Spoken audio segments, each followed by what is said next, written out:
This channel does not promote any violent, harmful, or illegal activities. All content provided by this channel is meant for an educational purpose only. নমস্কার, দেখছেন TVN Bangla. আপনাদের সঙ্গে রয়েছি আমি তন্নিষ্ঠা। শুরু করছি news top 9 আর শুরুতেই বেশ কিছু বাছাই করা ব্রেকিং নিউজের দিকে নজর রাখবো। আর শুরুতেই যে খবর, ঘরদার সূর্যনগরে বিএলওর বাড়িতে হামলা, বাড়িতে ইট বৃষ্টি, দরজায় লাথি মেরে হুমকি দেওয়ার অভিযোগ। অনন্ত আমাদের প্রতিনিধি আমাদের সঙ্গে রয়েছে। অনন্ত, হঠাৎ করে এই বিএলওর বাড়িতে কারা হামলা করলো, কেনই বা করলো, কি জানা যাচ্ছে? দেখো, বিএলও এখনো পর্যন্ত বুঝে উঠতে পারছে না কারা হামলা করলো। সে খড়দা থানায় তিনি অভিযোগ দায়ের করেছেন, মহকুমা শাসককে জানিয়েছেন এবং তিনি ডিএমকেও তিনি জানিয়েছেন। আমি মহকুমা শাসকের সাথে আমরা কথা বলেছিলাম, তিনি জানিয়েছেন সময় মতো তারা রিপোর্ট পেলেই সেই রিপোর্টের ভিত্তিতে প্রয়োজনীয় ব্যবস্থা নেবে। দেখো, এই বিষয়ে কিন্তু তৃণমূল মুখ খুলতে চাইছেন না, তারা মুখে কুলু পেটেছেন। বিজেপি, রাজ্য বিজেপির বিস্তারক ভক্ত বিশ্বাস তিনি বলিয়েছেন যে এই যে বিএলও আক্রান্ত হয়েছে তারা তাদের পাশে রয়েছে, তাদেরকে তারা সাহস যোগাবে, তাদের কাজ তাদেরকে যেভাবে করতে দিতে হয় সেটা করার জন্য তারা পাল্টাও কিন্তু আবেদন জানিয়েছেন। যে যিনি নির্বাচনের দায়িত্বে আছেন ব্যারাকপুর মহকুমা শাসক, তাকেও তারা আবেদন জানিয়েছেন। এখন কাজ করছিলাম, এসআইয়ের কাছে যুক্ত পশ্চিমবঙ্গের এসআইয়ের নিয়ে। তো গতকাল রাতে আমি বাড়িতেই কাজ করছিলাম, তো কাজ করতে করতে হঠাৎ করে দুম করে আওয়াজ হয়। তো আমি ঘর থেকে বেরিয়ে গিয়ে দেখতে থাকি কোথায় কি হয়েছে না হয়েছে। তো এই মতো অবস্থায় আমি যখন বারান্দা, ছাদ এগুলো দেখতে থাকি, তো তখন আমি নিচে গিয়ে দেখি যে আমার দোতলার কাচের জানলা ভিল দিয়ে মেরে এবং বড় আদলা ইট দিয়ে মেরে কাচের জানলাগুলো ভেঙে দিয়েছে এবং নিচের দরজার মধ্যে 2-3 বার করে গুঁতো মেরে গেছে। রয়েছে কারোর সাথে আমার শত্রুতা বা মনোমালিন্য বা কথা কাটাকাটি, রেষারেষি কোনো কিছুই নেই। নাম বাদ যাওয়া তো অ্যাকর্ডিং টু ইসিআই গাইডলাইনে যার রুলসে যেরকম যার নাম বাদ যাওয়া সে তো যাবেই, সেটা তো আমার হাতে কিছু নেই। আপনি কি আতঙ্কিত বোধ করছেন গোটা ঘটনা? আমি আতঙ্কিত বোধ করছি। আমি কাউকে দেখতে পারিনি। বিডিও অফিসেও জানিয়েছি, এসডি অফিসেও জানিয়েছি, ওরা ইমিডিয়েটলি থানায় ডায়েরি করে তার কপি আমাকে ওখানে জমা করতে বলেছে। তো সরকারি নির্দেশ অনুসারে ইসিআই এর গাইড মেনেই কাজ করছি। কে বাদ যাবে কে না বাদ যাবে সেগুলো তো ইআরও তাদের দায়িত্ব, আমাদের তো কোনো দায়িত্ব নয়। আমাদের তো শুধু এই সংযোগটা করে দেওয়া, যে ফর্মটা ফিল আপ করে ঠিক করে পৌঁছে দেওয়া, এই কাজটুকুই করে।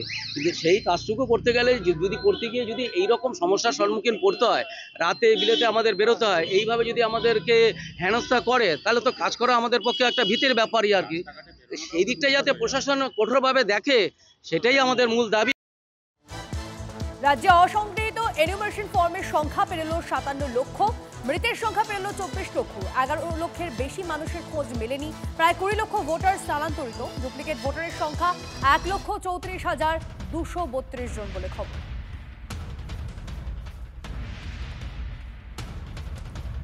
পরের ব্রেকিং নিউজের দিকে এই মুহূর্তে নজর রাখা যাক। কমিশনের বৈঠকে মৃতের তালিকা নিয়ে সতর্ক করলেন জ্ঞানেশ কুমার। আবার বুথভিত্তিক তালিকা পাঠাচ্ছে নির্বাচন কমিশন। সিইওদের জানালেন মুখ্য নির্বাচন কমিশনার। প্রত্যেক বিএলওকে আবার মৃতদের নথি খতিয়ে দেখার নির্দেশ। আধার থেকে প্রাপ্ত নথি পাঠাচ্ছে নির্বাচন কমিশন। আধারের নথির সঙ্গে মিলিয়ে দেখতে হবে বিএলওদের। পরের ব্রেকিং নিউজের দিকে নজর রাখা যাক। বারুইপুর পূর্বের ইআরওকে শো কজ কমিশনের। বারুইপুর পূর্বের 2 জন বিএলওকেও শো কজ ডিইও। এই মুহূর্তে আরো একটা ব্রেকিং নিউজ দিয়ে আপনাদেরকে। বায়ু দূষণে দিল্লিকেও টেক্কা কলকাতা। শীত পড়তেই গ্যাস চেম্বার মহানগর। মঙ্গলবার সন্ধ্যায় দিল্লির চেয়েও বেশি দূষণ কলকাতায়। মঙ্গলবার রাত 8টায় দিল্লির চেয়ে 15% বেশি দূষণ শহরে। আনন্দ বিহারের চেয়েও ভিক্টোরিয়ার বাতাসের মান খারাপ। ভিক্টোরিয়ায় প্রতি ঘনমিটারে 342 মাইক্রোগ্রাম ধূলিকণা। আনন্দ বিহারে প্রতি ঘনমিটারে 299 মাইক্রোগ্রাম ধূলিকণা।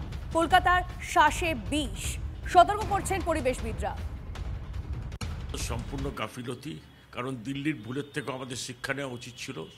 ময়দানে যেই বিশাল কর্মযজ্ঞ চলছে ভিক্টোরিয়ার চারপাশে মেট্রো রেলের কাজ, সেখানে কনস্ট্রাকশন মেটেরিয়ালস যেভাবে কভার করে রাখা উচিত ছিল সেটা করা হচ্ছে না। সেটা রাজ্য সরকারের দেখা কথা। এবং সেই যে ধুলোটা উঠছে সেটা জল ছিটিয়ে স্প্রিঙ্কল করে ওয়াটার স্প্রিঙ্কলার দিয়ে করা উচিত ছিল। এছাড়া হচ্ছে মা ফ্লাইওভারের ওপর দিয়ে যখন রেড রোডের ওপর দিয়ে যাচ্ছে পুরনো গাড়ি, ডিজেল গাড়ি, তো সেইগুলোকে কন্ট্রোল করা হচ্ছে রাজ্য সরকারের কাজ। মানে দুজনেই দোষী, কেন্দ্রীয় সরকারও দোষী, রাজ্য সরকারও দোষী। আশঙ্কাই সত্যি হলো, এবার দিল্লিকেও ছাপিয়ে গেল কলকাতার বায়ু দূষণ। একিউআই লেভেলে দেখা গেল যে দিল্লির যা একিউআই লেভেল তার চেয়ে অনেকটাই বেশি এই কলকাতার বায়ু দূষণের মাত্রা। এই মুহূর্তে অর্থাৎ ঘড়ির কাঁটায় যখন প্রায় 8টা বাজে, সেই সময় দেখা যাচ্ছে যে এই সময় লাইভ যে আমরা যখন ময়দান চত্বরে দাঁড়িয়ে আছি তখন দেখা যাচ্ছে যে এই কলকাতার এই ময়দান চত্বরের সেই সময় যে এয়ার কোয়ালিটি ইন্ডেক্স তা দেখা যাচ্ছে 368 মাইক্রোগ্রাম প্রতি ঘনমিটারে। অর্থাৎ দিল্লিতে যখন আজকে সেই ইউনিটটা ছিল 309 মাইক্রোগ্রাম প্রতি ঘনমিটারে, সেই সময় দাঁড়িয়ে কলকাতার যে এয়ার কোয়ালিটি ইন্ডেক্স তা অনেকটাই বেশি, যা নিঃসন্দেহে ভাবাচ্ছে কলকাতার পরিবেশকে। ক্যামেরায় সুদীপ গুছাইতের সঙ্গে কৌস্তব গঙ্গোপাধ্যায়, TV9 বাংলা, কলকাতা।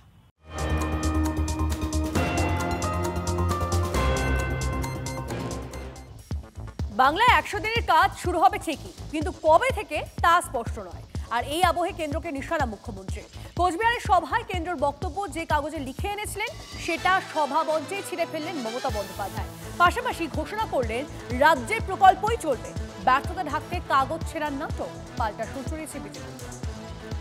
ছিঁড়ে ফেলে দিচ্ছি, আমি এটাকে মনে করি অসম্মান, অপমান। হিসাবের নাম শুনেই তেলে বেগুনে জ্বলে উঠেছে, কাগজ ছিঁড়ে ফেলেছে। বিস্তর চাপানুতোর, দাবি পাল্টা দাবি। বেশ কিছু শর্ত চাপিয়ে বাংলায় 100 দিনের কাজে প্রকল্প ফের চালুর ইঙ্গিত দিয়েছে কেন্দ্র। আর এই প্রেক্ষাপটে 100 দিনের কাজ নিয়ে কেন্দ্র যা বলছে তা যে কাগজে লিখে এনেছিলেন তা ছিঁড়ে প্রতিবাদ জানালেন মমতা বন্দ্যোপাধ্যায়। মঙ্গলবার কোচবিহারের রাসমেলা ময়দানে তৈরি হলো নাটকীয় পরিস্থিতি। 100 দিনের প্রকল্পে কেন্দ্রের অবস্থান নিয়ে মুখ্যমন্ত্রীর অভিযোগ, বাংলাকে অপমান করা হচ্ছে। 100 দিনের কাজ বাংলায় করবে, তোমাদের ভিক্ষে আমরা চাই না। তাই এই কাগজটাকে ছিঁড়ে ফেলে দিচ্ছি, আমি এটাকে মনে করি অসম্মান, অপমান। ভুয়ো জব কার্ড, অযোগ্য ব্যক্তিদের সুবিধা পাইয়ে দেওয়ার অভিযোগ। 100 দিনের কাজের প্রকল্পে অনিয়মের রিপোর্ট আসায় কেন্দ্র 2022-এর মার্চ থেকে টাকা বন্ধ করে দেয়। কলকাতা হাইকোর্ট গত জুনে বাংলায় 100 দিনের কাজ ফের চালু করার নির্দেশ দিয়েছে। কেন্দ্রের আপত্তি খারিজ করে অক্টোবর মাসে সুপ্রিম কোর্টও সেই রায় বহাল রাখে। তবু এখনও রাজ্যে 100 দিনের কাজ চালু হয়নি। বঙ্গ বিজেপির অভিযোগ, বিভিন্ন প্রকল্পে কেন্দ্রের টাকা ফেরত যায়। আর সেই অপদার্থতা ঢাকতে কাগজ ছেড়েছেন মুখ্যমন্ত্রী। একজন মুখ্যমন্ত্রী প্রকাশ্যে এইভাবে হিসাব না দিয়ে টাকা চুরির জন্য কাগজ ছেঁড়ার নাটক করছে, এই নাটক করে কোনো কাজ হবে না। 100 দিনের কাজ এখনো শুরু হয়নি, তার আগেই তুঙ্গে উঠল চাপানুতর। সুমন কল্যাণ ভদ্র, শ্রাবন্তী সাহার রিপোর্ট, TV9 বাংলা। জেলা পরিষদের উদ্যোগে মেদিনীপুর শহরে তৈরি মার্কেট কমপ্লেক্স বছরের পর বছর ধরে বন্ধ। লটারির মাধ্যমে দোকান বিলির উদ্যোগও নেওয়া হয়, কুপন কেটে টাকাও নেওয়া হয় বলে অভিযোগ, কিন্তু দোকান আর মেলেনি। বাড়ছে ব্যবসায়ীদের হতাশা, শাসকের বিরুদ্ধে দুর্নীতির অভিযোগে সরব বিরোধীরা। পশ্চিম মেদিনীপুর শহরে হকারদের কথা ভেবে তৈরি হয়েছিল মার্কেট কমপ্লেক্স, কিন্তু বছরের পর বছর তালাবন্ধ অবস্থায় পড়ে রয়েছে জেলা পরিষদের উদ্যোগে তৈরি হওয়া এই বাজার। 2011 সালে রাজ্যে পালা বদলের পর তৈরি হয় দোতলা এই মার্কেট কমপ্লেক্স, কিন্তু তারপর কিছু দোকান খোলা হলেও আজও বন্ধ বহু দোকান। 2011 মেদিনীপুর শহরে তৈরি হয় দোতলা মার্কেট। 2015 একতলায় বিলি করা হয় 40টি দোকান, আজও বন্ধ দোতলার 23টি দোকান। মাঝে দোকান বিলির জন্য ব্যবস্থা করা হয় লটারির, কুপনের মাধ্যমে 500 টাকা করে তোলা হয় ব্যবসায় আগ্রহীদের কাছ থেকে, কিন্তু তারপর আর বিলি বন্টন হয়নি দোকানঘর। আজ পর্যন্ত কেন হলো না লটারি, উত্তর অজানা স্থানীয়দের। দোকানগুলো এখন এমতো অবস্থায় বন্ধ হয়ে পড়ে আছে। যেই হোক, কোনো গরিব বাড়ির ছেলে হোক, কাকে হোক, অনেকে বেকার ছেলে আছে, দিয়ে দিক দোকানগুলো। দ্রুত দোকান ঘরের চাবি ব্যবসায়ীদের হাতে তুলে দেওয়ার আশ্বাস জেলা পরিষদের সভাধিপতির। টেকনিক্যালও প্রবলেম রয়েছে, সেগুলো আস্তে আস্তে আমরা কাটিয়ে উঠেছি। তবে আমরা দেখছি এই 5-6 মাসের মধ্যে আমরা ওটা তাড়াতাড়ি আমরা লটারি করে দেবো। সাধারণ মানুষের করের টাকায় তৈরি মার্কেট কমপ্লেক্স বছরের পর বছর বন্ধ থাকায় তুঙ্গে রাজনৈতিক চর্চা। দোকান বিলি বন্টন না হওয়ার পিছনে দুর্নীতির গন্ধ পাচ্ছে বিরোধী শিবির। তারা টাকাও জমা দিয়েছে, কিন্তু কি অলিক কারণে এখনো পর্যন্ত লটারি হয়নি, ব্যাকডোর দিয়ে ওই রুমগুলোকে অন্য কাউকে বিক্রি করে দেওয়া হয়েছে কিনা তৃণমূল পরিচালিত জেলা পরিষদের পক্ষ থেকে এটা নিয়েও কিন্তু একটা বিশাল জিজ্ঞাসা চিহ্ন থাকছে। মানুষের উপকার করা, মানুষকে দোকানটা পাইয়ে দেওয়া ওদের ব্যাপার নয়। কন্ট্রাক্টরকে দিয়ে কোনোভাবে বানিয়ে সেখান থেকে কাটমানি খাওয়াটাই ওদের ব্যাপার ছিল, সেটা ওদের হয়ে গেছে। ঝুল সরিয়ে কবে খুলবে মার্কেট কমপ্লেক্সের বন্ধ দোকানগুলো? উত্তরের অপেক্ষায় জেলা পরিষদ সংলগ্ন এলাকার ব্যবসায়ী থেকে এলাকাবাসী। মেদিনীপুর থেকে দেবব্রত সরকারের রিপোর্ট, TV9 বাংলা।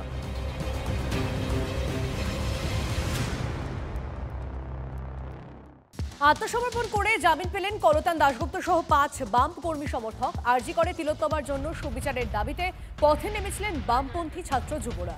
টালা ও উল্টোডাঙ্গা থানার কলতান দাশগুপ্ত সহ 5 বাম কর্মী সমর্থকের বিরুদ্ধে 4টি মামলা দায়ের হয়েছিল। ছিল খুনের চেষ্টার ধারা, পুলিশের কাজে বাধা দান, সরকারি সম্পত্তি নষ্ট সহ জামিন অযোগ্য ধারা। 8 অভিযুক্তের বিরুদ্ধে পলাতক দেখিয়ে চার্জশিট জমা দেয় পুলিশ। শিয়ালদা আদালতে আত্মসমর্পণ করে জামিন, 1000 টাকার বন্ডে জামিন মঞ্জুর শিয়ালদা SEJM আদালতে। আজকে এখানে 8 জনের মধ্যে আমরা 5 জনকে সারেন্ডার করেছি। যেরকম হচ্ছে বর্ণনা মুখার্জি, পৌলমী মজুমদার, দীপু দাস, বিকাশ ঝা, কলতন দাশগুপ্ত। এদেরকে SEM এর কাছে ডাইরেক্টলি আমরা ভলেন্টারি সারেন্ডার করেছি। লন্ডনের SEM সেটা স্যাটিসফাইড হয়ে এবং কেসের গ্র্যাভিটি দেখে ডাইরেক্টলি ওরা আজকে 1000 টাকার বন্ডে জামিন দিয়েছে। এবং এর আগেও যে 3টে কেসে আমরা জামিন করেছিলাম, এইভাবেই আমাদের লন্ডনের SEM তাদেরকে ভলেন্টারি সারেন্ডার করার জামিন দিয়েছে।